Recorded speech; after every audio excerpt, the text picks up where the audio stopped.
شام کے وقت ڈھلتے سورج کی روشنی میں گاؤں کے کچے مکانوں کا منظر بہت ہی حسین اور دلکش دکھائی دے رہا تھا۔ ان کچے مکانوں کے ایک صحن میں جولی اپنی نور جہاں کے پیچھے بھاگتی ہوئی چیخ رہی تھی۔ رک جا نور جہاں، کل سے تجھے ڈربے میں بند کر دوں گی اور دانا بھی نہیں دوں گی اور تیری بریانی بنا کر کھا جاؤں گی۔ نور جہاں کوئی لڑکی نہیں بلکہ جولی کی مرغی کا نام تھا۔ ضرور تجھے اس کمینے ٹام کروز کے بچے نہیں نکالا ہوگا، اب تو اس کی بھی خیر نہیں۔ جی ہاں، ٹام کروز جولی کے بکرے کا ہی نام تھا۔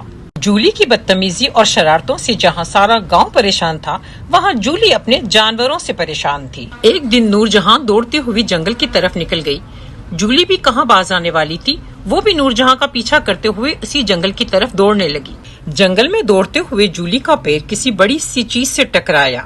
جب سنبھل کر غور سے دیکھا، وہ ایک بہت ہی پرانا چراغ تھا۔ جولی نے اس چراغ کو اٹھا لیا اور سوچنے لگی، اس جنگل میں یہ چراغ کہاں سے آیا اور یہ کس کا ہوگا؟ یہی سوچتے ہوئے وہ نور جہاں کے ساتھ چراغ کو بھی گھر لے آئی۔ گھر آ کر جولی نے چراغ کو دیکھ کر سوچا، اوف، یہ کتنا گندا چراغ ہے، اور ہاتھوں سے رگڑ رگڑ کر چراغ کو صاف کرنے لگی۔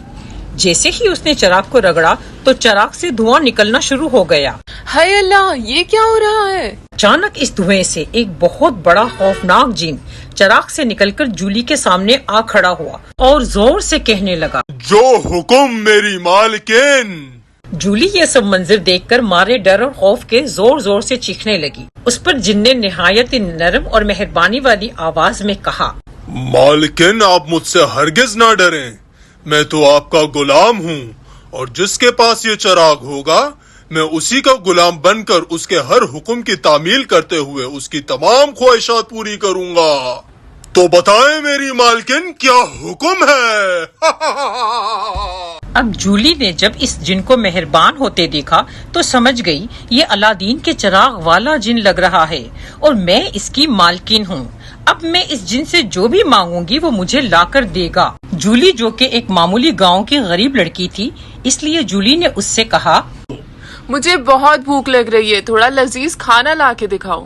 جو حکم میری مالکن۔ پھر جن نے جھٹ سے جولی کے لیے کھانا حاضر کیا۔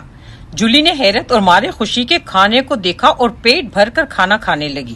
اسی طرح جولی ہر روز اپنی چھوٹی چھوٹی سی خواہشوں کے پورا ہو جانے پر خوش ہو جاتی۔ پھر ایک دن جولی نے جن سے کہا، تم میرے لیے اور کیا کیا لے کر آ سکتے ہو؟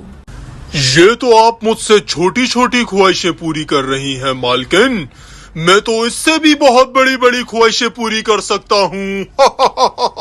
اس پر جولی سوچنے لگی، میں بھی کتنی پاگل ہوں، اس سے کیوں نہ میں کوئی قیمتی چیزیں مانگوں۔ میں حکم دیتی ہوں، مجھے شہزادیوں والا قیمتی لباس اور زیورات لا کے دو۔ جو حکم میری مالکن۔ اب جولی شہزادیوں والا لباس اور زیورات پہنے خود کو آئینے میں دیکھ کر بہت خوش ہو رہی تھی اور اب وہ چراغ کے جن سے بڑی بڑی خواہشیں کرنے لگی۔ اب جولی ایک بہت ہی شاندار محل میں قیمتی زیورات اور ہار سنگار اور بہت سارے نوکر چاکر پا کر بہت ہی مغرور ہو گئی تھی، کیونکہ اب وہ بہت سارے خزانوں کی مالکن بن چکی تھی۔ ایک دن جولی اسی طرح قیمتی لباس اور ہار سنگار کرتی ہوئی اپنے شاہانہ محل کے بہت ہی خوبصورت سجاوٹ کو دیکھ رہی تھی کہ انہی قیمتی چیزوں میں اسے وہی پرانا گندا چراغ پڑا نظر آیا جو ان قیمتی سامان میں بہت ہی بدنما لگ رہا تھا۔ اس نے بڑے گھمنڈ سے بال جھٹکتے ہوئے سوچا کہ اب میرے پاس دھن دولت خزانہ محل سب کچھ ہے، اب مجھے اس بدنما چراغ کی کوئی ضرورت نہیں، یہ میری محل کی سجاوٹ میں ایک بدنما داغ کی طرح محسوس ہوتا ہے۔ یہی سوچتے ہوئے جولی نے اپنی نوکرانی سے کہا، اس بدنما چراغ کو یہاں سے اٹھا کر دور کھنڈرات میں پھینکاؤ، مجھے اس کی یہاں کوئی ضرورت نہیں ہے۔ لہٰذا نوکرانی نے وہ چراغ اٹھایا اور کھنڈرات میں پھینک آئی، مگر یہ کوئی کہاں جانتا تھا کہ وہ اجار کھنڈرات کوئی عام جگہ نہیں، وہاں بھوتوں اور چڑیلوں کی پوری بستی آباد ہے۔ ان چڑیلوں نے جب اپنی بستی میں چراغ کو دیکھا تو سمجھ گئیں یہ جادوئی جن کا چراغ ہے۔ چراغ کو دیکھ کر ایک خوفناک چڑیل نے آواز لگائی، الادین، چراغ سے باہر آؤ۔ چڑیل کی آواز پر چراغ کا جن باہر نکل آیا تو چڑیل نے کہا، یہاں کیسے آئے؟ اس پر اس جن نے بہت دکھی لہجے میں اپنی ساری داستان سنائی کہ جولی نے اس کے اتنے احسانوں کی قدر نہ کی اور یہاں لا کر پھینک دیا۔